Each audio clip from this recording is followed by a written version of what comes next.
주를 찬양하며 하나님의 사랑 그 아들 주셨네. 하나님의 사랑 그 아들 주셨네. 그의 피로 구원받았네. 십자가에 쏟으신 그 사랑, 십자가에서 쏟으신 그 사랑 강같이 온 땅에 각 나라와 족속 백성만 안에서 구원받고 주 경배드리네. 우리도 손들고 구원하시니 보좌에 앉으신 우리 하나님과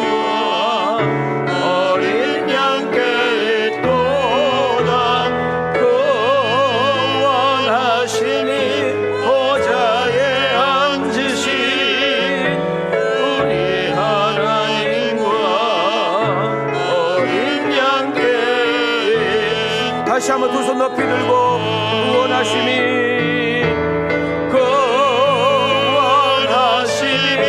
보좌에 앉으신 우리 하나님과 어린 양께 있도다. 구원하시니 보좌에 앉으신 우리 하나님과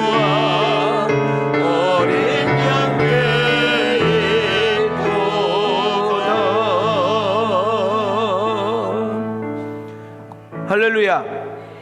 여러분 아멘을 크게 하셔야 돼요. 할렐루야. 우리는 하나님을 찬양하기 위해서 이 자리에 모인 줄 믿습니다. 사람을 모이려고 온 것이 아니에요. 여러분 수십 명, 수백 명, 수천 명, 수만 명이 모인 것이 중요한 것이 아니고 그곳에 하나님이 함께 하느냐 안 하느냐가 중요한 줄 믿습니다. 오늘 이 시간에 여러분이 앉아있는 그 자리에서 하나님의 임재하심을 느끼는 현장, 주의 음성이 들려지는 현장, 하나님이 나를 사랑하신다는 그런 느낌을 받는 그 현장이 오늘 이 아침이 되어지기를 축복합니다.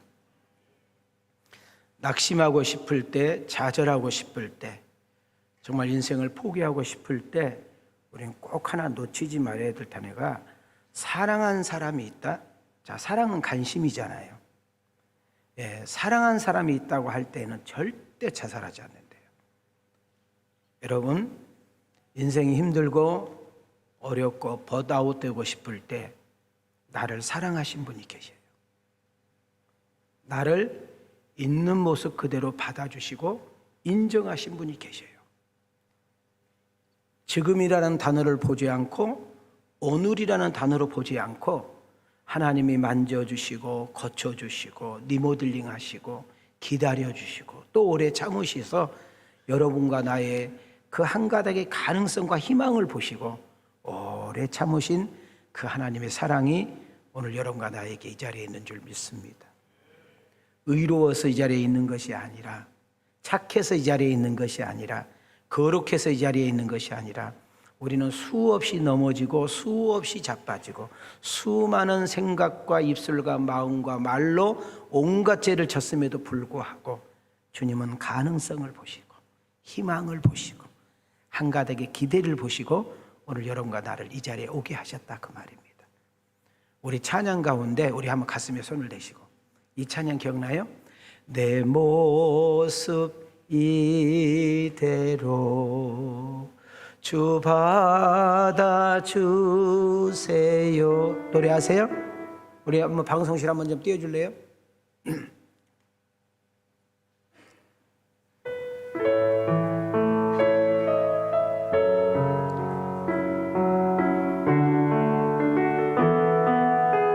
내 모습 이대로 내 모습 이대로 왜 방송실 안 띄워줘? 주 받아주소서 날 위해 돌아가신 날 위해 돌아가신 주 날 받아주소서. 다시 한번 내 모습 이대로 내 모습 이대로 주 받아주소서. 주 받아주소서. 날 위해 돌아가신 주 날 받아주소서.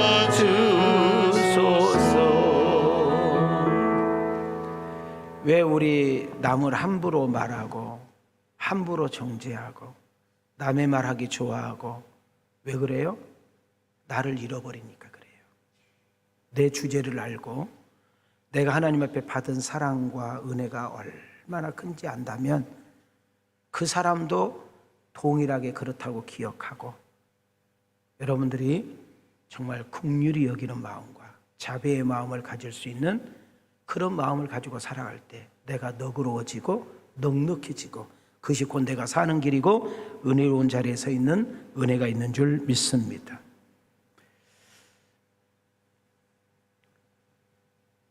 오늘 이 자리에 이제 우리가 이렇게 2부 예배 오셨어요. 성령님께서 여러분 한 분 한 분을 만져주시기를 원합니다. 성령님의 기름 부으심이 있기를 원합니다.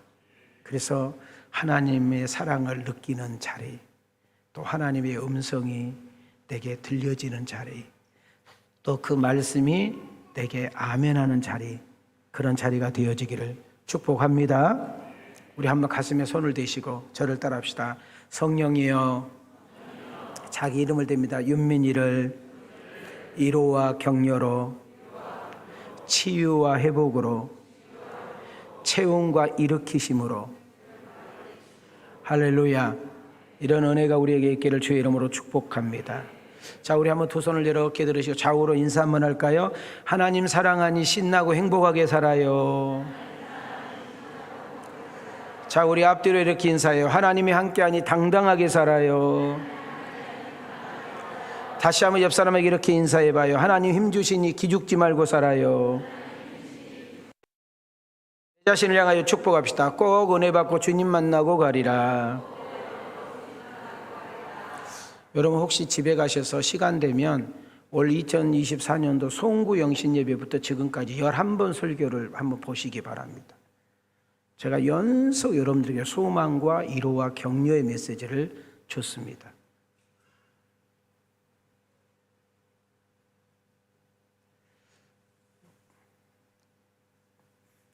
저는 어떤 성경을 먼저 보고 말씀을 제가 선택할 때도 있지만은 한 주간 동안에 늘 삶을 보면서 성도들의 또 형편을 살펴가면서 또 돌아가는 세상을 이렇게 바라보면서 하나님 우리 식구들과 함께 무슨 말씀 나누기를 원하세요? 우리 성도들에게 어떤 말씀 주기를 원하세요? 이걸 늘 묻는 그런 목회자입니다.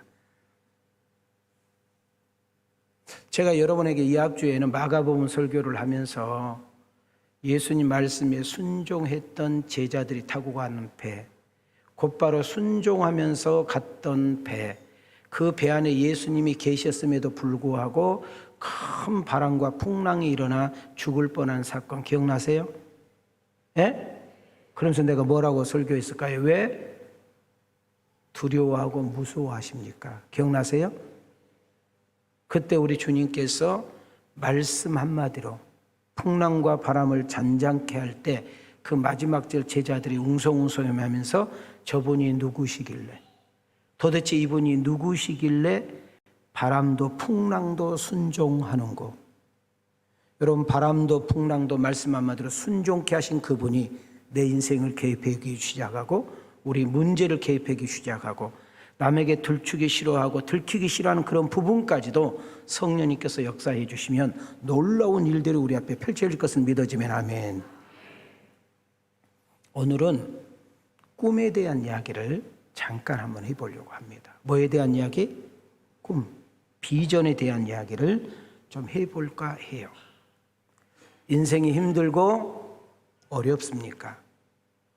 여러분 생활이 피곤하고 지치신 가운데 이 자리에 앉아 있지는 않습니까? 여러분의 인생이 뜻대로 마음대로 펼쳐지지 않아서 무거운 마음으로 이 자리에 앉아 있지는 않습니까?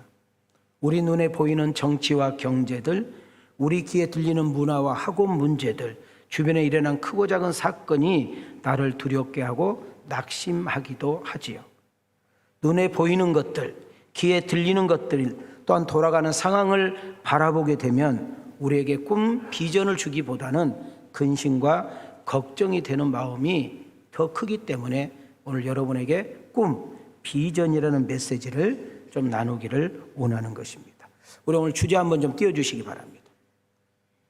자, 한 번은 그냥 읽으시고 한 번은 생각하면서 읽으시고 시작.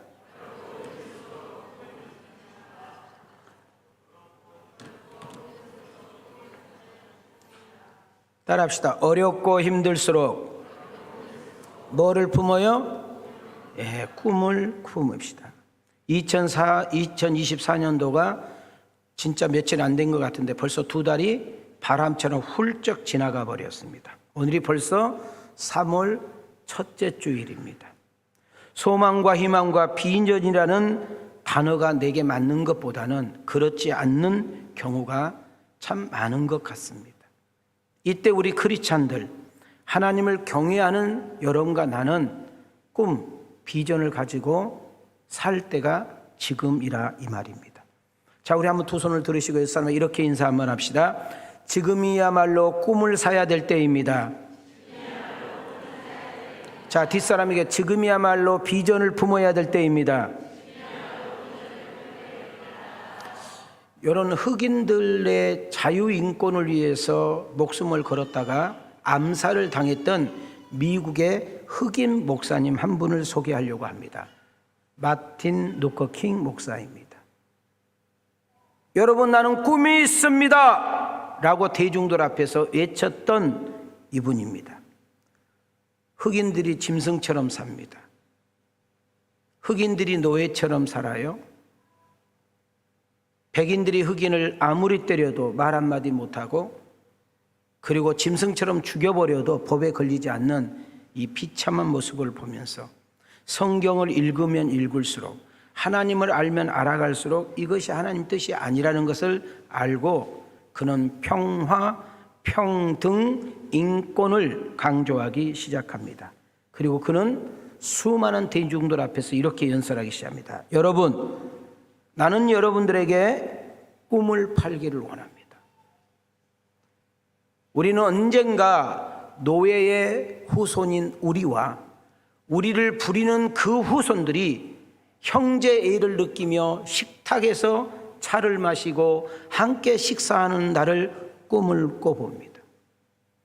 언젠가는 불의와 억압의 열기로 가득한 이 미시시피 주가 정말 자유와 정의의 오아시스로 바꾸어줄 것을 나는 꿈을 꿔봅니다. 아니요, 나는 여러분들에게 꿈을 팝니다. 우리 한번 가슴에 손을 대시고 한번 크게 읽겠습니다. 시작. 하나님의 모든 자녀들이 흑인이건 백인이건 유대인이건 이방인이건 신교도이건 구교도이건 다 같이 손에 손을 잡고 옛날 우리 조상이 부르던 흑인 영가 마침내 자유다 전능하신 하나님께 감사하자. 우리는 마침내 자유를 찾았다를 노래할 수 있는 그 날에 대한 꿈을 갖고 있습니다. 여러분, 이렇게 마틴 루터 킹 목사님이 외칠 때 여러분, 미국의 군중들은 열광을 하게 되었고 흑인들 길거리에 뛰쳐나와서 막 외치기 시작했습니다. 세월이 한참 흘러서 미국이 어떻게 바뀌었습니까?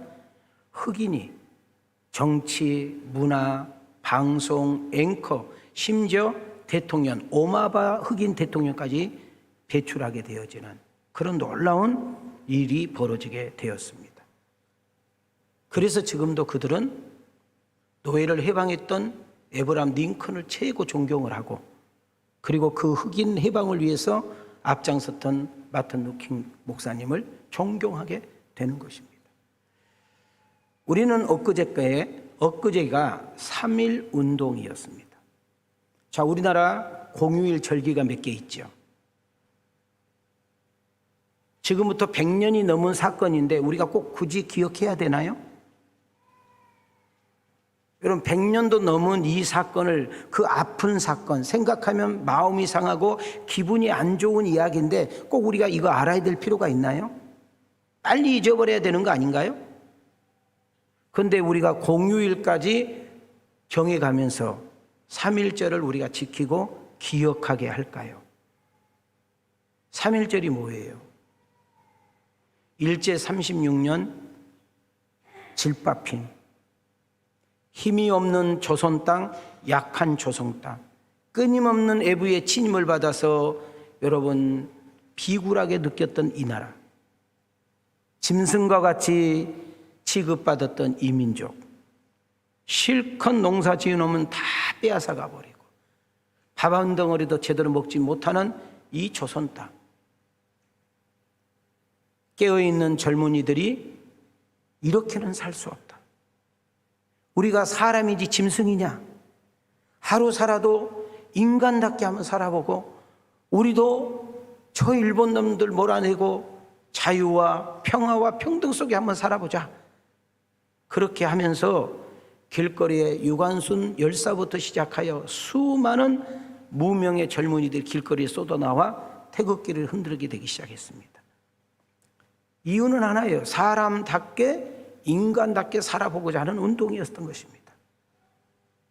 우리는 그 사람들 다 이름을 기억하지 못하지만 수많은 젊은이들이 피를 흘려서 죽었고 옥살이를 하게 되었고 말할 수 없는 고문과 고통을 이겨가면서 내 후손들에게만큼은, 내 자식들에게만큼은 이 비참한 나라를 물려주고 싶지 않는 우리 신앙의 인생의 선배들의 그 얼을 잊어버리면 안 된다는 거예요. 약하면, 힘없으면, 백성들이 뭉치지 않고 정말 이렇게 되면 다시 한번 이런 날이 올 수 있다는 사실을 우리에게 되새김질해 주는 사건이기도 합니다. 수많은 젊은이들과 독립운동을 위해서 자기의 전문을 바꿨던 그 핏값이 오늘 여러분과 나에게 자유와 해방과 평화의 은혜를 입은 줄 믿습니다. 이걸 잊어버리면 안 되는 거예요.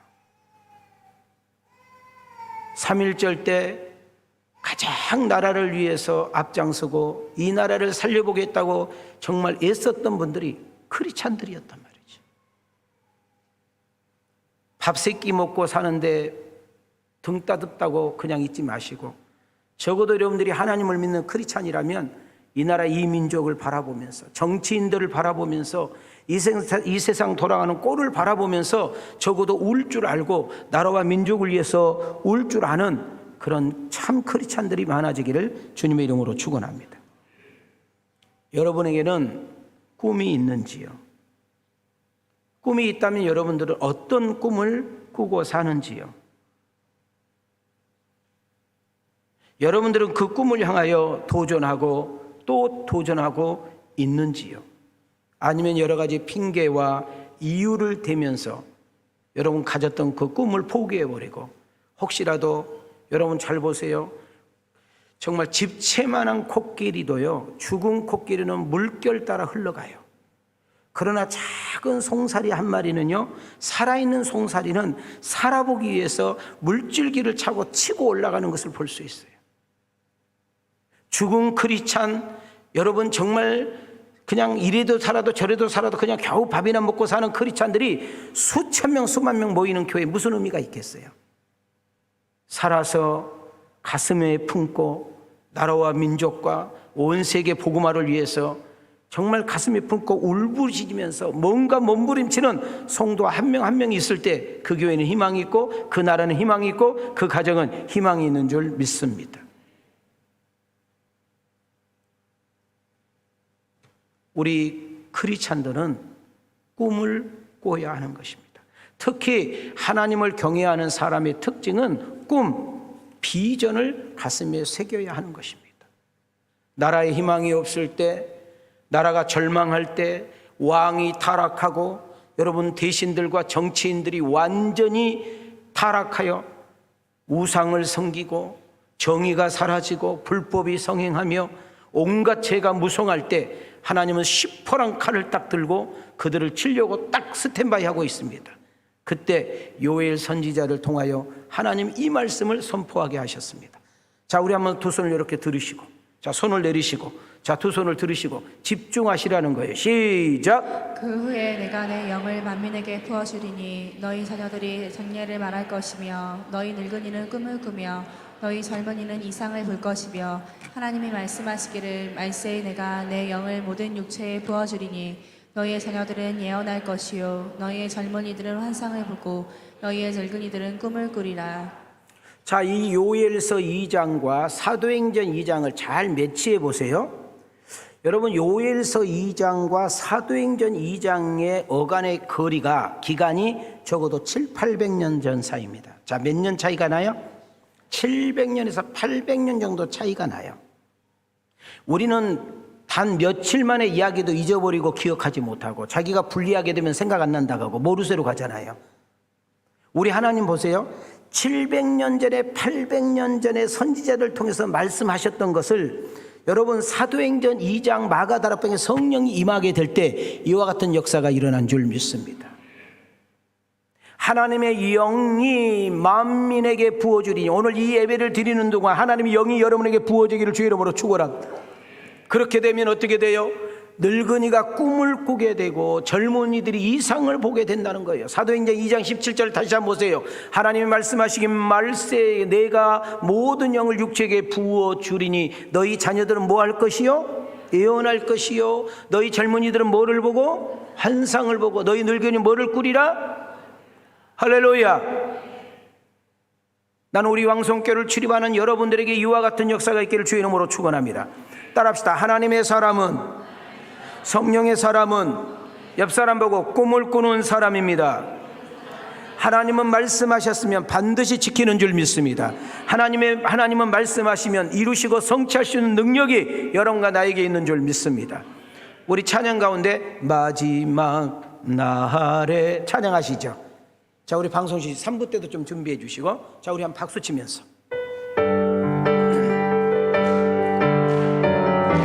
잠깐만요. 옆 사람 얼굴 좀 봐봐요. 집안에 우환이 있으시나 봐요. 좀 웃으시면서 하죠.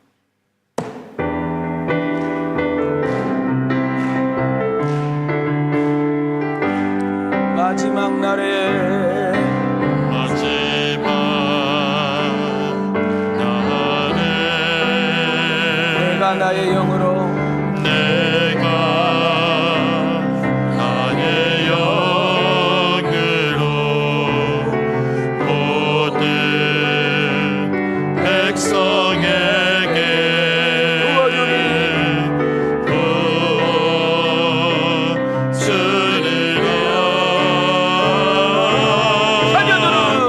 자녀들은 예언할 것이요 청년들은 환상을 보고 아비들은 꿈을 꾸리라. 주의 영이 임하며 두 손 들고 자녀들은 예언할 것이요 청년들은 환상을 보고 아비들은 꿈을 꾸리라. 주의 영이 임하며 성령이여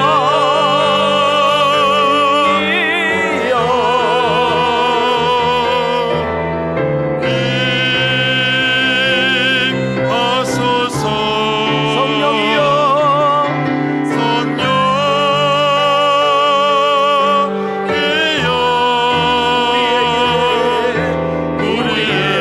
우리에게 임하소서. 지금 시방 이곳에 여러분에게 임하기를 주의 이름으로 축원합니다. 여러분, 혹시 에스겔 골짜기의 환상을 아시는지요? 하나님께서 어느 날 에스겔 선지자를 찾아가서 만나십니다. 이거는 실제 일이 아니고 에스겔이 환상, 꿈을 꿨다 그 말이에요. 그런데 이 꿈이 개꿈이 아니라 반드시 하나님께서 이루시고자 한 앞으로 예견된 이야기를 다시금 보여주는 사건인 줄 믿습니다. 하나님이 에스겔을 데리고 어느 곳인가를 데리고 갔는데요, 그곳은 깊은 골짜기였습니다. 그 골짜기 따라가 봤더니 거기에는 오래된 마른 뼈들이 너벌리게 있습니다. 여기저기 흩어져 있는 뼈들은 어지러웠습니다. 뒤죽박죽된 뼈들이 산더미처럼 쌓여 있는 것입니다. 그 광경을 보여주면서 우리 하나님은 에스겔에게 이렇게 물었습니다. 에스겔아, 이 뼈들이 뭐 하겠느냐? 살겠느냐? 이 뼈들이 살아서 뭐가 되겠느냐? 군대가 될 수 있겠느냐? 말이 됩니까? 자, 지금 이 모습은 어떤 모습이냐면 이스라엘 백성들이 지금 바벨론에서 70년 동안 포로로 생활하고 있는 이 모습을 지금 에스겔에게 보여준 거예요. 지금 너희의 형편과 너희들의 상황과 너희들의 마음가짐과 너희들의 위치와 처지가 마치 에스겔 마른 골짜기와 같다는 것입니다. 하나님 앞에 죄를 짓고 우상을 섬김으로 인하여 그들은 나라를 잃어버렸고 바벨론으로 포로로 끌려가 무려 70년 동안 그들은 비참한 종과 노예 생활을 하게 되는 것입니다. 그런데 하나님이 이렇게 말씀하셨습니다. 내가 너희들을 때리나 싸매게 할 것이요, 내가 너희들을 흐트러버리나 다시금 모으게 할 것이며, 비록 너희들이 나라를 잃어버리고 비참하게 포로로 끌려가지만 반드시 돌아오게 하리라, 이렇게 약속을 하셨어요. 근데 10년이 지나도 30년이 지나도 50년이 지나도 그것이 안 되니까 그들은 절망하게 되고 낙심하게 되고 불안하고 초조하게 된 것입니다. 그 백성들만이 아니라 에스겔조차도 뿌리채 흔들리게 된 것입니다. 왜? 자기들의 힘으로, 자기들의 노력으로, 자기들의 열심과 자기들의 어떤 방법으로는 도저히 바벨론으로부터 벗어날 수도 없고 다시금 고국으로 돌아간다는 것은 죄로였기 때문이죠. 그리고 그들은 이구동성으로 이야기합니다. 이제는 틀렸어. 하나님이 속은 거요. 하나님이 거짓말 하신 거요. 우리는 여기서 그냥 인생 살다가 끝나는 거요. 우리 힘으로, 우리 능력으로 저 바벨론 이길 수 있어? 안 되잖아. 백성들은 낙심과 절망과 두려움과 초조 속에 그냥 주저앉아 버린 것입니다. 더 이상 희망이 없고 가능이 없을 때, 비전이 보이지 않을 때 그들은 실망하게 되었고 낙심하게 되었고 절망하게 되었습니다. 자, 이들의 문제가 뭔가요? 자, 이거 중요한 킵니다. 이들의 문제가 뭐예요? 환경은 바라볼 줄 알았고 사람의 소리는 들을 줄 알았고 자기들의 온도의 체감은 느낄 줄 알았는데 하나님의 말씀을 잃어버린 거예요. 하나님의 약속을 놓쳐버린 거예요. 여러분, 우리의 인생이 힘들 때, 우리의 삶이 어려울 때 우리는 말씀을 붙잡고 그 말씀을 갖다 빗댈 때 하나님께서 우리에게 은혜를 주시고 놀라운 역사가 일어난다는 사실을 놓치지 않기를 주님의 이름으로 축원합니다. 예레미야 29장으로 한번 다 같이, 자, 두 손을 들으시고 지금 양쪽에 두 분이 집중, 시작! 여호와께서 이와 같이 말씀하시니라. 바벨론에서 70년이 차면 내가 너희를 돌보고 나의 선한 말을 너희에게 성취하여 너희를 이곳으로 돌아오게 하리라. 여호와의 말씀이니라. 너희를 향한 나의 생각을 내가 하나니 평안이요 재앙이 아니니라. 너희에게 미래와 희망을 주는 것이니라. 자, 10절을 자세히 보세요. 빨간 것을 보세요. 바벨론에서 몇 년 산대요? 70년 산대요. 그 말씀이 다 차게 되면 어때요? 너희들이 반드시 어디로 돌아온대요? 이곳으로. 이곳이 어디예요? 가나안 땅, 예루살렘, 이스라엘인 줄 믿습니다. 여러분 11절을 보세요. 여기서 중요한 메시지를 찾으세요. 여호와께서 말씀하시라. 내가 너희를 향한 나의 생각과 마음은 뭐예요? 평안이요, 재앙이 아니라는 거예요. 그렇기 때문에 너희의 미래는 뭐를 주고 싶다는 거예요? 할렐루야. 에스겔아, 너 가서 전해. 절망하고 있는 이스라엘 백성들을 향하여, 낙심하고 있는 이스라엘 백성들을 향하여, 나를 잃어버리고 말씀을 잃어버리고 하나님을 신뢰하는 마음을 잃어버리는 너희 백성들을 가서 전해라. 너의 형편과 소재로는 도저히 나올 수 없지만, 너의 수준과 너의 능력으로는 거기서 벗어날 길이 없지만, 나 여호와 하나님 말씀을 한 번 말씀하시면 반드시 지키신다. 말씀하신 것을 반드시 이룰 수 있고 성취할 수 있는 능력이 내게 있느니라 말씀하고 있는 거예요. 에스겔아, 다시 한번 자세히 봐라. 뼈들이 오래됐지? 뼈가 뒤죽박죽 막 섞여 있지? 막 사방으로 흩어져 있지? 뼈들이 산더미처럼 쌓여 있지 않니? 근데 군대가 되겠니? 이것은 지금 너를 말하는 거고 유대인들의 너의 마음의 상태와 영적인 상태를 말하고 있는 거야. 에스겔서 37장 1절부터 우리 한번 크게 가겠습니다. 시작. 여호와께서 권능으로 내게 임재하시고 그의 영으로 나를 데리고 가서 골짜기 가운데 두셨는데 거기 뼈가 가득하더라. 나를 그 뼈 사방으로 지나가게 하시기로 본즉 그 골짜기 지면에 뼈가 심이 많고 아주 말랐더라. 그가 내게 이르시되 인자야 이 뼈들이 능히 살 수 있겠느냐 하시기로 내가 대답하되 주 여호와여 주께서 아시나이다. 지금 우리 하나님께서 에스겔에게 신비한 환상을 보여주고 나서 무섭지요, 더럽지요. 그래서 생각해봐요. 예? 사람 시체가 하나도 아니고 그냥 산더미처럼 쌓여있으니 얼마나 무섭고 두려웠겠어요. 근데 하나님의 음성이 다시금 들리는 거예요. 에스겔아, 에스겔, 이 뼈들이 사람이 되겠니? 이 흩어진 뼈들이, 오래된 뼈들이, 말라 비틀어진 뼈들이, 뒤죽박죽이는 뼈들이, 산더미처럼 쌓여있는 이 뼈들이 사람이 되어 군대가 되겠니? 곤란하잖아요. 에스겔은 주께서 아십니다. 누가 아십니다? 하나님이 하시면 하실 수 있겠지요. 하나님이 하시면 그렇게 될 수 있겠지요. 이 말은 뭐예요? 자기가 볼 때는 된다는 거 안 된다는 거예요. 11절부터 13절 다시 보세요. 14절까지.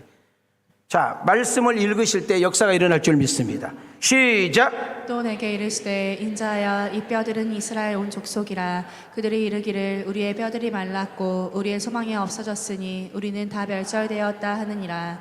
그러므로 너는 대언하여 그들에게 이르기를 주 여호와께서 이같이 말씀하시기를 내 백성들아 내가 너희 무덤을 열고 너희로 거기에서 나오게 하고 이스라엘 땅으로 들어가게 하리라.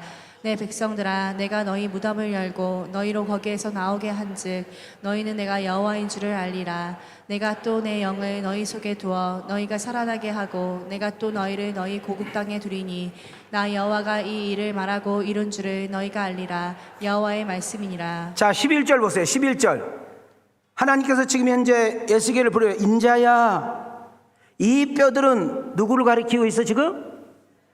너희들을 가리키고 있는 거야. 너희들 지금 포로로 끌려가서 그 바벨론이라는 그 거구간 나라에 아무것도 하지 못하고 시키는 대로 노예 생활하고 있는 너희들의 모습이야. 뼈는 이미 말라버렸잖아. 소망은 사라져가지고 너희들 끝났다고 지금 생각하고 있지 않니? 근데 내가 너희들에게 선지자를 통해서 말씀했지 않느냐. 반드시 그 바벨론 땅에서 나와 이스라엘로 가게 하리라. 13절 보세요. 내가 말씀하지 않았지 않느냐. 내가 이 너희들을 다시금 포로로 끌려가서 기하간이 탔을 때 말씀대로 다시 돌아오는 이 사건을 통하여 나 여호와가 하나님인 줄 알게 하리라. 할렐루야. 13절 보세요. 내가 또 내 영을 너희 속에 두어 너희가 뭐하게 하고 살아나게 하고 내가 또 너희를 너희 고국 땅에 뭐하리니 두리니. 자, 우리 한번 옆 사람하고 다시 한번 인사합시다. 자, 옆사람 바라보시고 하나님이 하시면 된대요. 뒷사람에 하나님이 도우시면 된대요. 하나님이 일하시면 된대요. 다시 한번 옆사람 하나님이 고치시면 된대요. 할렐루야. 하나님이 정하신 기간이 찰 때, 하나님이 약속한 말씀이 말씀대로 반드시 이루어지고 성취될 때 우리는 해방될 것이다. 다시금 고국으로 돌아갈 것이다. 이것이 꿈이요 비전이니라. 이스라엘에게, 이 에스겔에게, 이 하나님의 선지자 에스겔에게, 낙심하고 있는 에스겔에게, 정말 비전을 잃어버리는 그 에스겔에게 다시 한번 말씀을 통하여 비전을 주고 꿈을 주어서 다시 힘차게 갈 수 있도록 만드는데, 오늘 이 메시지가 오늘 여러분에게 정말 여러분 쓰러졌던 여러분을 다시금 여러분과 나를 일으키는 역사가 일어나기를 축복합니다. 여러분, 악한 영은, 마귀는, 더러운 귀신은 우리를 넘어뜨리고 우리를 쓰러뜨리고 우리를 비참하게 만들지만, 여러분, 우리는 이 예배를 통하여 말씀을 통해 성령님께서 다시 한번 말씀을 통해 일으켜 세우시고 세상에 당당하게 나가서 하나님이 주신 힘으로 비전을 가지고 싸워 이기기를 원하는 것이 우리 하나님의 마음인 줄 믿습니다. 우리 찬양 한번 부르시죠.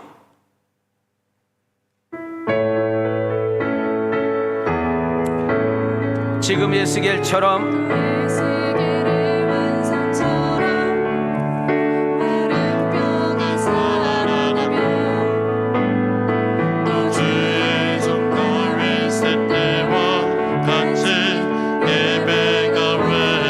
다시 한번 다시 지금 에스겔 환상처럼 마른 뼈가 살아나며 또 주의 종 다윗 때와 같이 예배가 회복되네. 주 추수할 때가 이르러 추수할 때가 이르러 들판이 이어졌네. 들판은 이어졌네. 우리는 추수할 일꾼 주 말씀 선포하라. 말씀을 선포하라. 우리 두 손 들고 오라 주님 구름 타시고 나팔 불 때에 다시 오시네.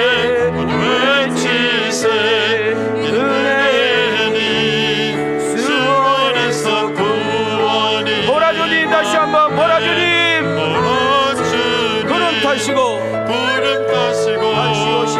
나팔 불 때에 다시 오시네. 외치세 이는 은혜니 시온에서 구원이 임하네. 사랑하는 성도 여러분, 2024년도 2월 2개월이 지나서 3월 첫 주를 맞이했는데 지금 여러분과 나의 형편과 처지가 좋지 않습니까? 지금 형편이 녹록지 않습니까? 지금 하고 있는 일들이 잘 안 돼서 솔직히 삶이 어렵습니까? 여러분, 내 문제와 고민과 아픔을 누구에게 말할 수 없는 이 답답함을, 그것 때문에 더 이상 싸우는 것이 버겁기만 하는 분이 이 자리에 있지는 않습니까? 무엇이 나를 낙심하게 만들고, 무엇이 나를 두렵게 만들고, 무엇이 나를 비굴하게 만듭니까? 이때 우리에게 필요한 것은 꿈, 비전인 줄 믿습니다. 우리는 저녁에 잠을 잘 때 종종 뭐를 꿔요? 꿈을 꾸는 것입니다. 근데 저녁에 잠을 잘 때 꾸는 꿈은 정확하게 말하면 꿈이 아니죠. 비전이 될 수가 없는 거죠. 왜? 잠에서 일어나고 나면은 그 꿈은 물거품이 되기 때문입니다. 하나님이 주신 꿈, 그 비전은 사라지지 않습니다. 왜 그렇습니까? 하나님께서 당신을 통해서, 여러분과 나를 통해서 이루시고 성취할 것을 보여줬기 때문이죠. 대부분 사람들이 비전, 꿈을 이야기하면 성공과 연결을 합니다. 야, 그 분야에 성공하려면, 네가 그런 사람이 되려면 이런 비전과 꿈을 가져야 돼 하고 우리가 성공에다 빗대죠. 틀린 말은 아닙니다. 우리가 어떤 분야에 성공한 사람들, 남들보다 앞장선 사람들, 남들보다 더 뛰어난 사람들 특징을 보면은 꿈이 있었고 그 비전을 쫓아갔기에 그들의 열매를 맺었다고 이야기합니다. 나는 오늘 이 예배에 참석한 여러분들, 온라인으로 들어와서 참석한 여러분들에게 축복합니다. 여러분의 비전이 그냥 개꿈으로 끝나지 않고 언젠가는 그것이 삶의 현장에 일어나 하나님의 이름을 찬양하고 선한 영향력을 끼치고 많은 사람들에게 유익된 삶을 살아가는 복 있는 여러분과 내가 되기를 원하시며 가슴에서 아멘. 우리는 성경에 수많은 인물이 소개되고 있습니다. 수많은 인물들이 나타나고 있는데 그 중에서 꿈 하면 요셉이 생각납니다. 꿈 하면 누가 생각나요? 요셉.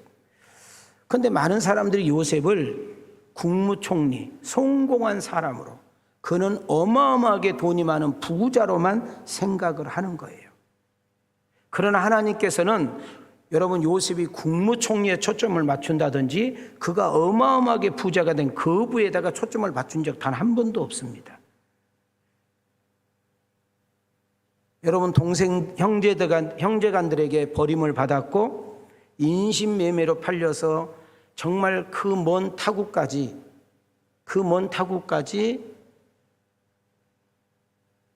노예로 팔려가서 가장 비참하고 처참하고 초라한 인생을 무려 13년 동안 삽니다. 자, 우리 이스라엘 이번에 갔다 오셨죠? 시내산 갔다 오셨잖아요. 거기가 애굽이잖아요. 거기서 우리가 버스를 타고 사정없이 가서 요르단 왔잖아요. 요르단을 와가지고 이스라엘 국경 넘어서 갔잖아요. 여러분, 그 먼 거리를 걸어서 갔어. 그 먼 거리를 걸어서, 차가 아니고 걸어서. 길이 있습니까? 수많은 죽을 뻔한 그런 길을 따라서 애국까지 가게 된 것입니다. 그런데 우리는 도저히 이해가 되지 않는 말을 요셉을 통해서 내뱉게 됩니다. 당신들이 나를 버린 것이 아니고, 당신들이 나를 판 것이 아니라, 당신들이 나를 이곳에 보낸 것이 아니라 하나님이 그렇게 하셨다는 거예요. 왜? 당신의 말을 이루시기 위해서, 당신의 언약을 성취하기 위해서. 자, 오늘 내가 아프다고 해서 끝이 아니라, 오늘 내가 가난한 데서 끝이 아니라, 오늘 부부간에 문제가 있다고 해서 끝이 아니라, 오늘 자식이 속썩인다고 끝이 아니라, 오늘 힘든 것이 있어서, 어려운 것이 있어서 속상한 것이 끝이 아니라, 오히려 그 사건을 통하여, 그 문제를 통하여, 그 아픔을 통하여, 그 어려움을 통하여, 말할 수 없는, 설명할 수 없는 그 문제를 통하여 3년 후에, 5년 후에, 10년, 20년 후에 그것이 어마어마한 일들로 바뀌고 변화될 수 있다는 사실을 놓치지 않기를 소망합니다. 그래서 지금이라는 단어로 함부로 판단하고, 지금이라는 단어로 함부로 누군가를 정죄하는 인생은 스톱! 여러분, 지금은 가난하고, 지금은 여러분 빌어먹는 인생 살고, 지금은 정말 어렵고 초라한 인생 살아도 여러분 20년 30년 후에 인생이 얼마든지 역전돼요. 여러분, 누군가에게 선한 영향을 끼칠 수 있다는 사실을 놓치지 않기를 소망합니다. 자, 우리 한번 옆 사람과 인사해요. 지금이라는 단어로 함부로 판단하지 말아요. 성가대만 인사를 하네. 다시 뒷사람에게 지금이라는 단어로 함부로 정죄하지 말아요. 여러분 봐요. 요셉이 일찍 엄마가 죽어버리고 배가다니, 여러분 새어머니 3명 밑에서 자랐잖아요. 배다른 형제 13명에서 자랐잖아요. 그들의 미움을 사가지고 버림을 받았잖아요. 그들의 미움 때문에 팔려가가지고 노예가 되었잖아요. 여러분, 노예라는 것은 평생의 희망이 없는 거예요. 왜? 결혼해서 자식 낳아도 또 노예, 자식 낳아도 또. 그래서 아까 여러분 흑인 목사님이 운동한 거 아니에요? 그런데 너무너무 감사하게 비록 노예 생활을 했지만 주인에게 사랑을 받아서 총무를 했잖아요. 그래서 비록 노예 신분을 가지고 있지만 먹고 사는데 전혀 지장이 없었네. 그런데 그 주인마님의 욕구를 들어주지 않는다고, 주인마님의 그 쾌락을 채워주지 않는다고 여러분 억울한 누명을 쓰고 감옥에 집어넣어 버리잖아요. 근데 그 감옥은 그냥 여러분 요주교도소가 아니고 안양교도소가 아니라 정치수용소. 들어가면 나올 수 없어. 그냥 무조건 죽는 거예요. 전혀 희망이 없는, 가능성이 없는 것에 하나님이 쳐넣어버린 거예요. 자, 우린 이런 단어를 쏟아내야 돼. 하나님, 어떻게 나에게 그럴 수가 있습니까? 나에게 꿈을 꾸게 하지를 말던지, 아니 11 볕단들이 나한테 절을 한 거 왜 보여주셨습니까? 해와 달과 11별의 별들이 왜 내게 인사하는 것을 보여주셨어요? 꿈을 주지는 말던지, 나를 일찍 버리게 만들고 타국에 나와서 타양살이하게 만들고 정말 가장 비참한 노예 자리에 가게 만들고 억울한 누명을 쓰고 죄수가 될 거 죽여버리지 못하려고 나를 살려줬어요. 이런 인생 살아서 뭐 할 거예요? 하나님 계신다면 내게 이렇게 할 수는 없잖아요. 하나님, 언제까지 내가 참고 견뎌야 됩니까? 혹시 여러분들 이 자리에 계신 분 있나요? 여러분, 놀라운 사실은 부부 문제 그 아픔이, 자식 문제 그 아픔이, 물질의 그 자존심 상한 것이, 건강의 그 자존심 상한 것이 정말 길이 보이지 않고 아무것도 할 수 없어도 내가 어떻게 해야 될지 몰라, 어떻게 할지 몰라도 하나님께서 개입하시고 도우시고 역사해 주시면 오히려 그것이 찬양이 되고 간증이 되고 영광이 되는 역사가 일어나니, 지금이라는 단어로, 오늘이라는 단어로 함부로 포기하고 정죄하지 말라는 것입니다. 창세기 45장 7절과 8절을 우리 한번 크게 읽겠습니다. 시작. 하나님이 큰 구원으로 당신들의 생명을 보존하고 당신들의 후손을 세상에 두시려고 나를 당신들보다 먼저 보내셨나니, 그런즉 나를 이리로 보낸 이는 당신들이 아니요 하나님이시라. 하나님이 나를 바로에게 아버지로 삼으시고 그 온 집의 주로 삼으시며 애굽 온 땅의 통치자로 삼으셨나이다. 지금 요셉이 무서워하고 두려워하고 있는 형제들 앞에 내뱉은 이야기입니다. 나를 애굽에 판 자는 당신들이 아니요 하나님이었어. 하나님이 나를 왜 이곳에 보냈느냐면 당신의 목적을 이루기 위해서.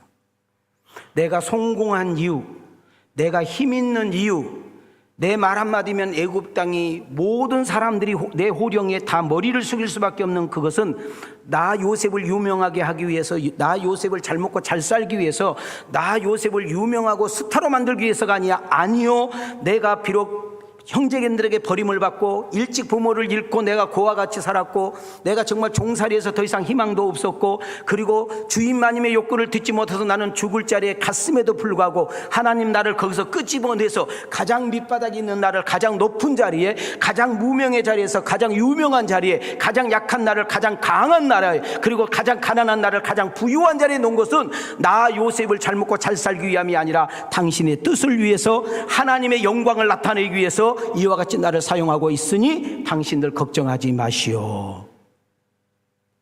이 말씀이 여러분에게 들려지기를 원합니다. 그러니까 요셉의 성공은 성공이 목적이 아니라 하나님의 뜻을 이루기 위한 과정에 불과했다는 거예요.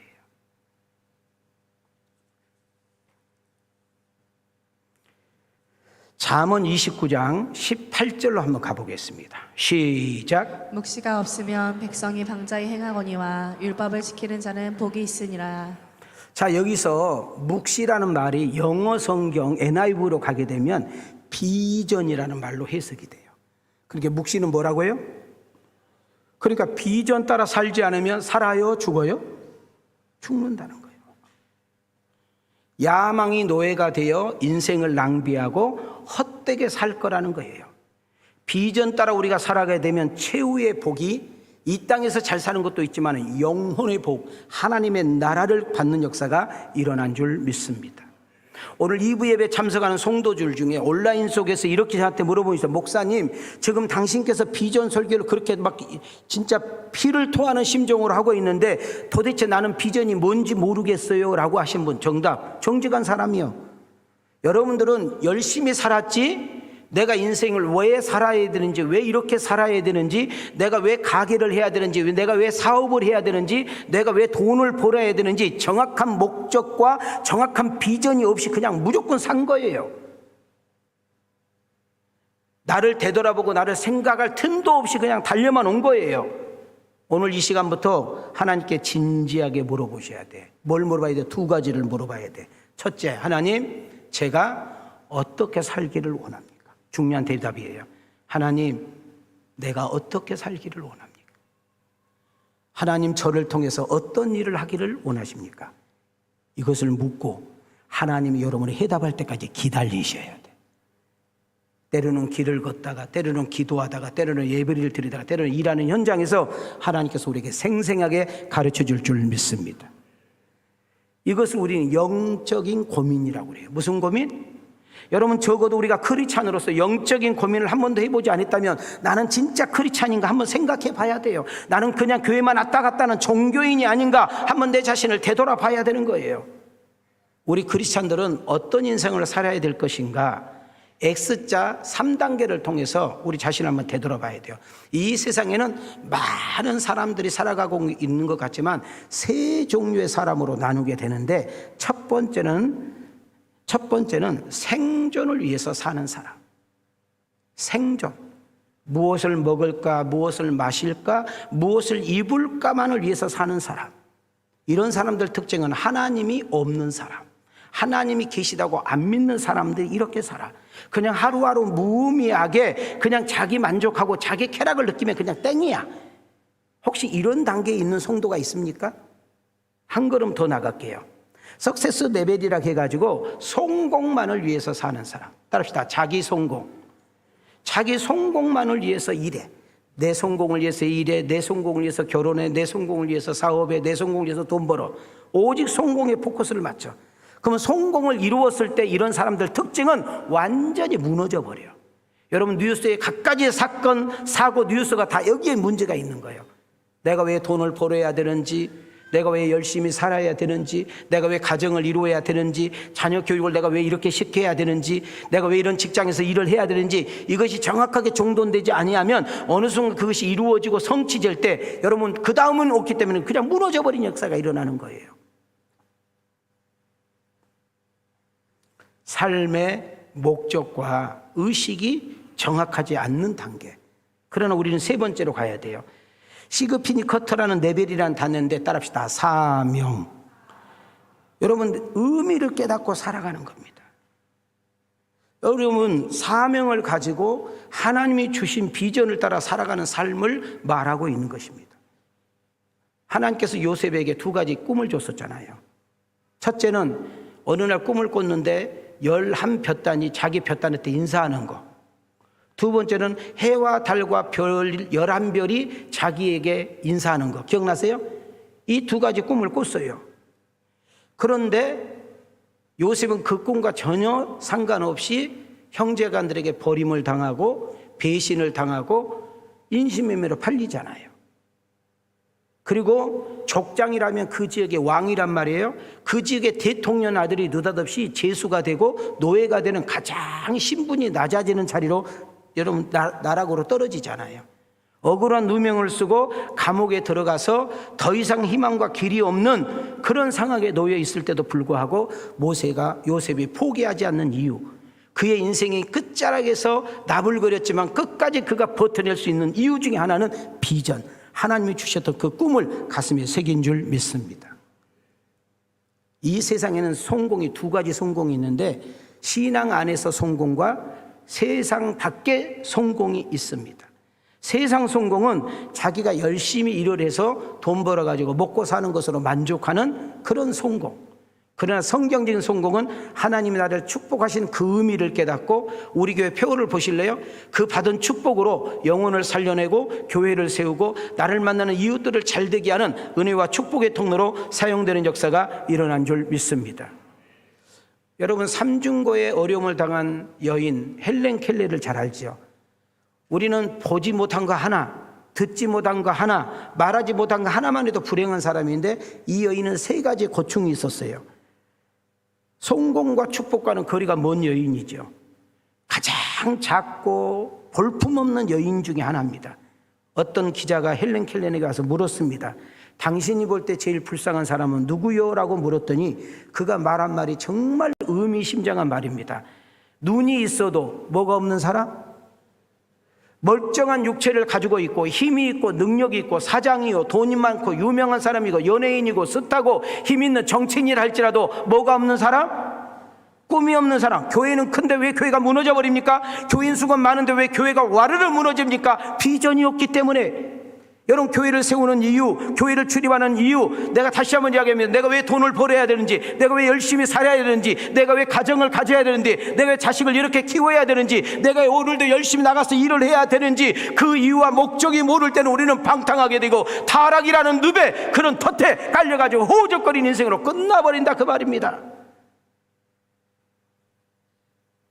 저는 말씀을 마치려고 합니다. 성도 여러분, 힘들고 어려울수록 꿈을 가집시다.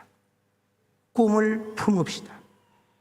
아픈 자에게는 건강을, 약한 자는 강함을, 무명인은 유명을, 정말 유약하는 사람은 강함을, 정말 가난한 사람은 하나님의 부유함을, 이런 것도 꿈을 꾸셔야 돼. 꼭 나쁜 것만 아니에요. 그러나 하나님께서 건강을 주시면, 물질을 주시면, 직장을 주시면, 높은 자리에 주시면, 유명하게 하시면, 힘을 주시면 그 다음 어떻게 할 것인가까지 가는 것이 우리의 신앙의 자세인 줄 믿습니다. 자, 우리 가슴에 손을 대시고 자, 어깨 딱 펴시고 눈에 힘 주시고 한번 크게 읽고 마치겠습니다. 시작! 세상에서 가장 불쌍한 사람은 돈이 없는 사람이 아니라 꿈이 없는 사람입니다. 불행한 그리스도인은 하나님의 비전이 없는 그리스도인입니다. 하나님의 비전을 이루는 사람이 되시길 축복합니다. 나로 인해 누군가 예수님을 영접하고 영혼의 안식을 찾는 사람들이 많아지기를 소망합니다. 이번 새생명축제에 꼭 3명 이상 초청하고 반드시 1명 이상 정착시키는 꿈, 비전을 가져봅시다. 아멘인가요? 가슴으로 아멘인가요? 자, 우리 두 손을 들으시고 저를 따라 합시다. 신앙도 인생도 잘 되리라, 더 잘 되리라.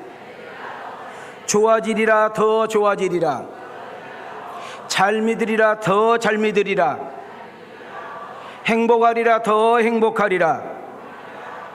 축복과 잘됨의 통로가 되리라. 믿어지면 두 손 들고 아멘. 다시 한번 아멘. 내 믿음대로 될지어다.